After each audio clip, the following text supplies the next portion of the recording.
Halo, perkenalkan nama saya Krisnawati dengan NIM 2306647. Saya dari Prodi Pendidikan Sejarah angkatan 2023. Nah, di sini saya akan memberikan video saya tentang simulasi 2 yang saya lakukan. Nah, materi yang saya gunakan itu adalah materi jatuhnya Konstantinopel dan hubungannya dengan pelayaran dunia. Dan model pembelajaran yang saya gunakan adalah model TPS. Selamat menyaksikan. Selamat pagi anak-anak. Pagi, Bu. Apa kabarnya hari ini? Baik, Bu. Sebelum kita mulai pembelajaran hari ini, anak-anak dimohon duduk yang rapi, jangan ganggu teman-temannya yang sedang memperhatikan Ibu. Dan kalian juga harus sama ya. Nah, sebelum kita memulai pembelajaran hari ini, apakah teman-teman kalian ada yang nggak masuk? Ada, Bu. Siapa? Dia sakit, Bu. Ada lagi? Farhan. Oke. Semoga teman-teman yang nggak hadir hari ini bisa hadir ya pada pertemuan kita selanjutnya. Nah, sebelum kita memulai pembelajaran hari ini, apakah kalian ada yang tahu tentang kota Istanbul? Tahu, Bu. Atau ada yang pernah dengar? Atau ada yang pernah nonton mungkin? Oke. Ya, baik ya. Jadi Istanbul itu merupakan daerah Konstantinopel saat itu, sekitar abad 16 dan 15 lah. Nah, anak-anak, tujuan pembelajaran kita hari ini adalah peserta didik dapat menjelaskan kekuasaan Turki Utsmani di Konstantinopel dan pelayanan dunia pada masa pemerintahannya. Nah, metode yang kita gunakan adalah metode TPS, dan langkah-langkah pembelajaran kita hari ini adalah di mana ada pendahuluan dan ada pembentukan kelompok dan pemberian masalah kepada kelompok dan berdiskusi bersama dan kegiatan presentasi dan terakhir penutup.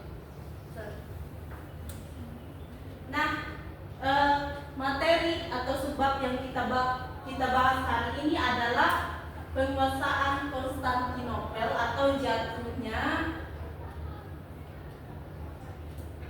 Konstantinopel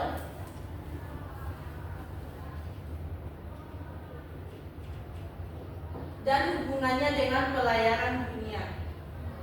Nah, sebelum kita lanjut, apakah kalian tahu kapan Konstantinopel pertama kali jatuh di bawah pemerintahan Turki? Ada yang tahu? Tidak mungkin?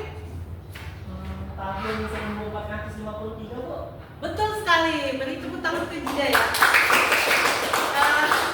Jida, kamu bagus banget ya hari ini. Semoga kalian juga bisa mencontoh Jida yang aktif dalam pembelajaran kita hari ini.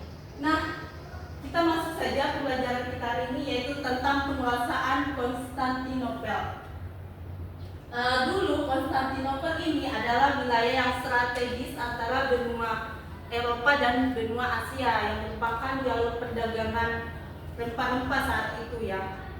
Karena semua rempah-rempah itu berasal dari Asia Tenggara, benua Asia. Dan Konstantinopel ini adalah wilayah yang strategis yang menghubungkan jalur tersebut, yang dimana yang dikenal dengan jalur sutra saat itu.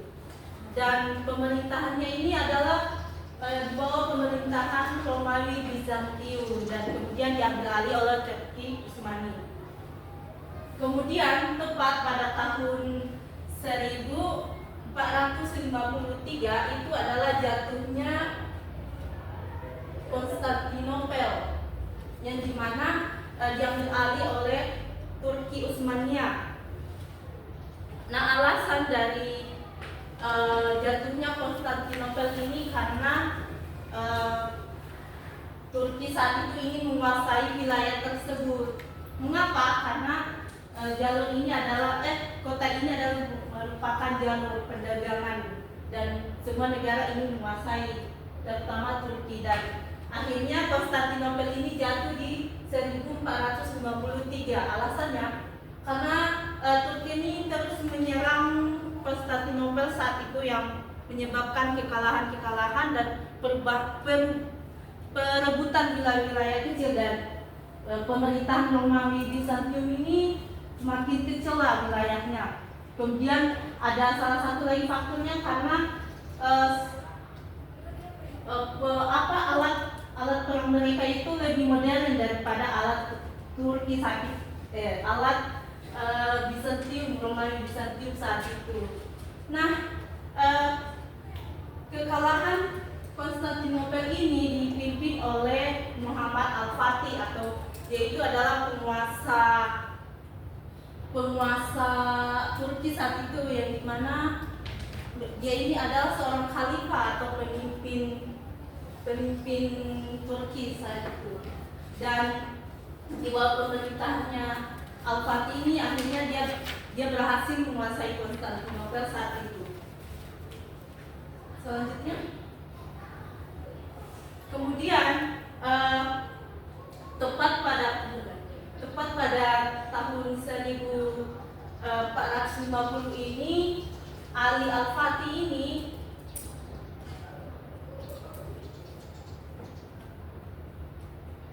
dia ini menutup jalur perdagangan tersebut. Kenapa? Karena dia ingin menguasai sepenuhnya dari Konstantinopel tersebut. Karena saat menaklukkan itu ternyata masih ada pemerintahan Romawi Bizantium yang menetap di kota tersebut, dan akhirnya diambil alih oleh Turki, dan Romawi kalah dari Turki tersebut.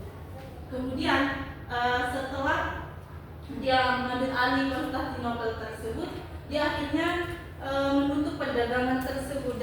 Nah, dari penutupan perdagangan ini mengakibatkan rempah-rempah atau bahan baku lainnya, yang jadi perdagangan itu menjadi semakin mahal di benua Eropa dan sangat langka karena itu penutupan perdagangan tersebut. Selanjutnya, dari peristiwa inilah akhirnya Eropa ini mengambil jalur perdagangan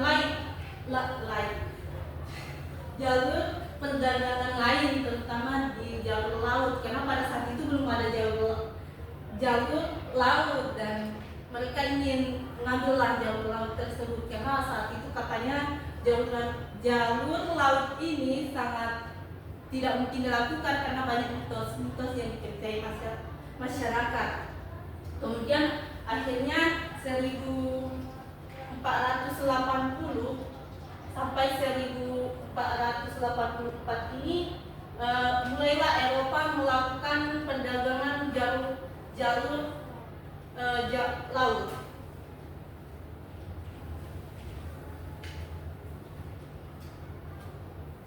Selanjutnya, toko pertama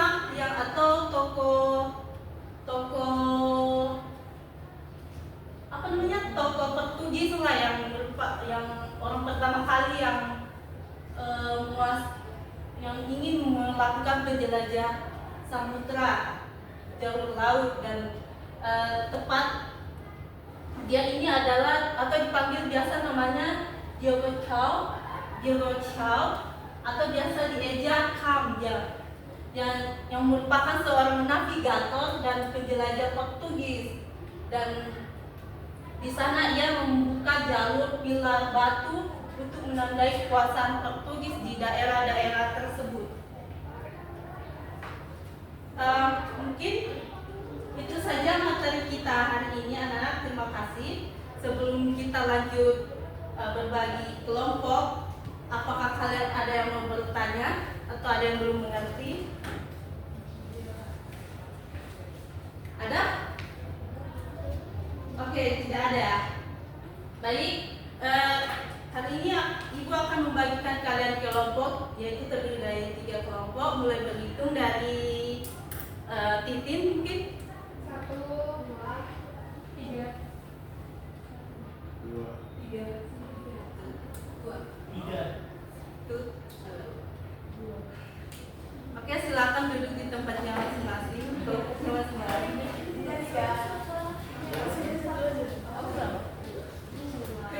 Sini dulu,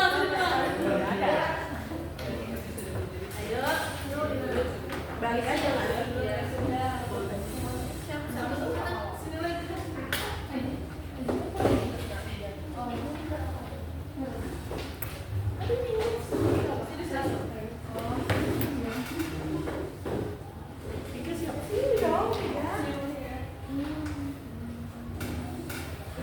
Sudah duduk di tempatnya masing-masing? Sudah, Bu? Nah, ini adalah lembar diskusi kalian hari ini, di mana nama kelompok kalian tulis di belakang dan jawabannya di bawahnya. Oke, Bu.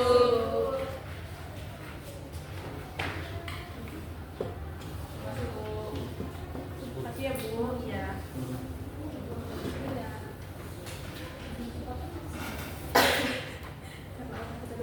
Nah, waktu pengerjaan kalian Ibu kasih 6 menit. Silakan mulai dikerjakan. Dan yang belum paham mungkin bisa tanyakan ke Ibu.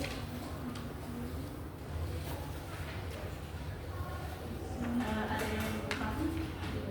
Ibu jawabnya di bawah situ, Bu. Iya, iya. Saya tidak.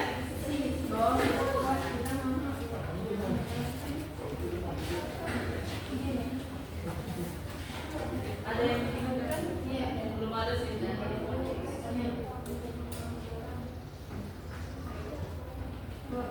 Ya.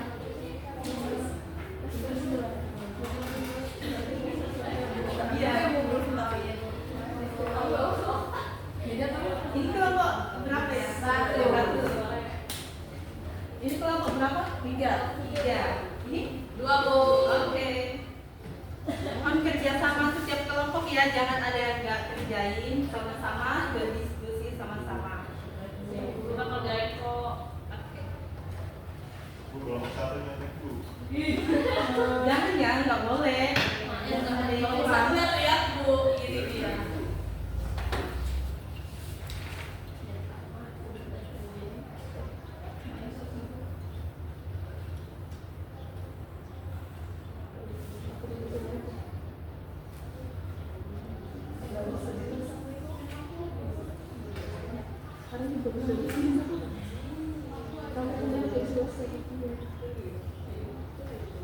Ibu, saya jadi diskusi, Bu. Biar aja kok. Biar aja kok, Bu. Jangan ya, harus saling. Kamu aja berarti yang merasakan. Aku mengasihi sesama.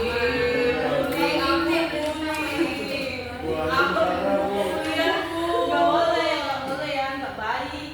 Harusnya Ulan yang duduk di situ, ya kamu yang di situ. Kenapa sih? Tenang, silakan kerjakan. Ada yang belum paham?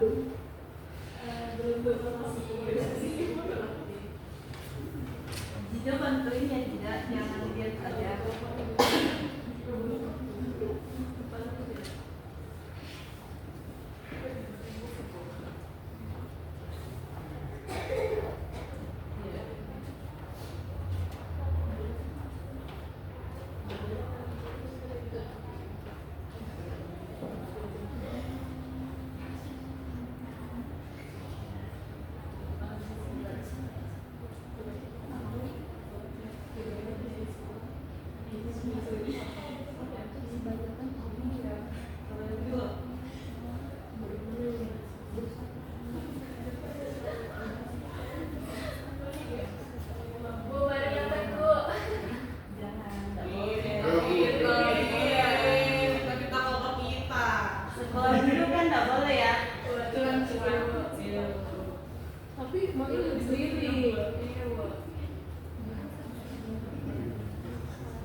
Waktunya sisa 4 menit. Ada yang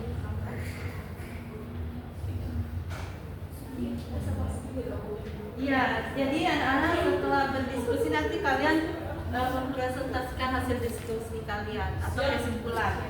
Siap, Bu. Hari ini Junita sangat aktif ya. Iya dong, Bu, harus Bu. Mana dong Bu Junita?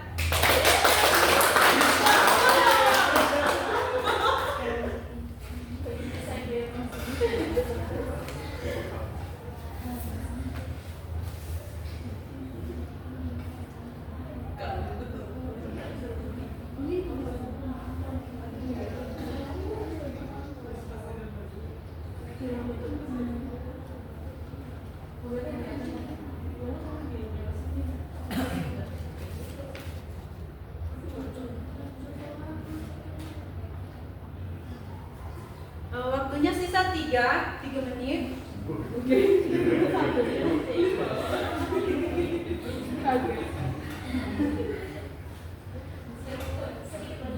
Tiga lagi Bu.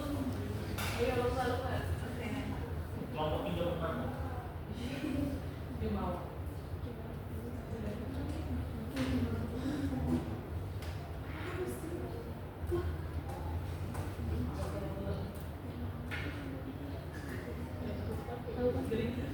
Udah Bu. Sudah. Oke, bagus.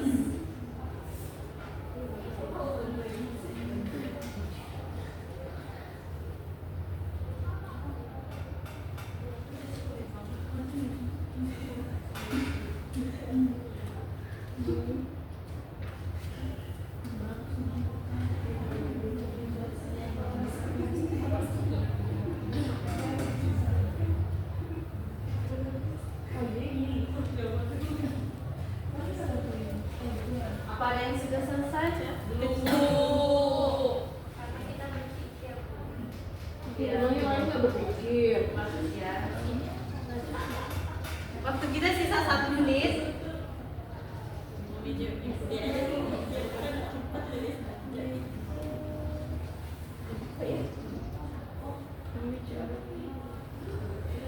Sudah.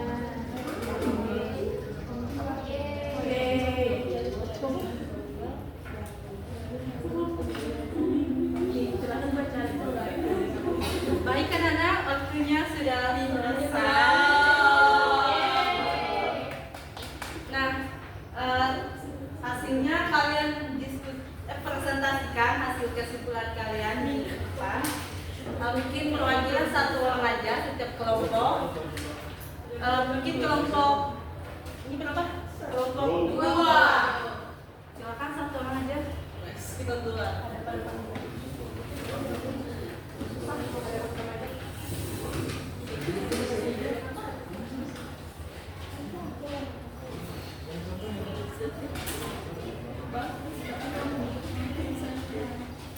Oke. Assalamualaikum. Di sini saya perwakilan dari kelompok 2 akan presentasikan hasil kerja kami. Jadi jawaban kami itu mendorong ada.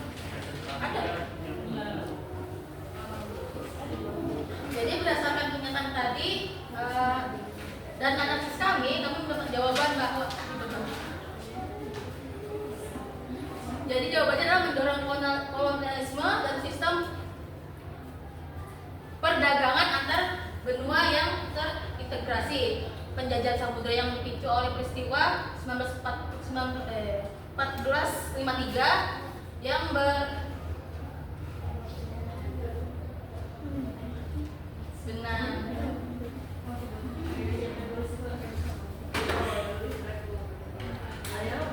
Sebentar Bu, bisa dibaca? Benar. Berlanjut pada pendirian fungsi dagang seperti VOC dan jaringan logistik global yang hal ini menjadikan cikal bakal sistem perdagangan internasional modern. Kemudian untuk contoh nyata yang ada di sekitar kita yaitu dalam kehidupan kita yaitu siswa dapat membeli produk yang lebih elektrik. Itu aja sih Bu. Oke, tepuk tangan untuk kelompok ini. Nah, untuk hari ini 1 kelompok aja yang maju. Waktu kita sudah habis. Nah, demikianlah diskusi di kelompok kita hari ini. Terima kasih buat kelompok yang sudah bekerja sama. Nah, penutup ibu akan kasih kuis kepada kalian. Yang cepat menjawab dia yang dapat nilai tambahan tuh, nilai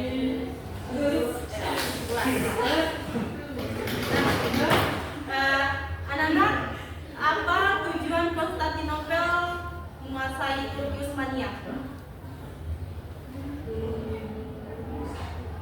Ada yang tahu? Kenapa Turki Utsmania ingin menguasai Konstantinopel? Tetot, abis. Oke.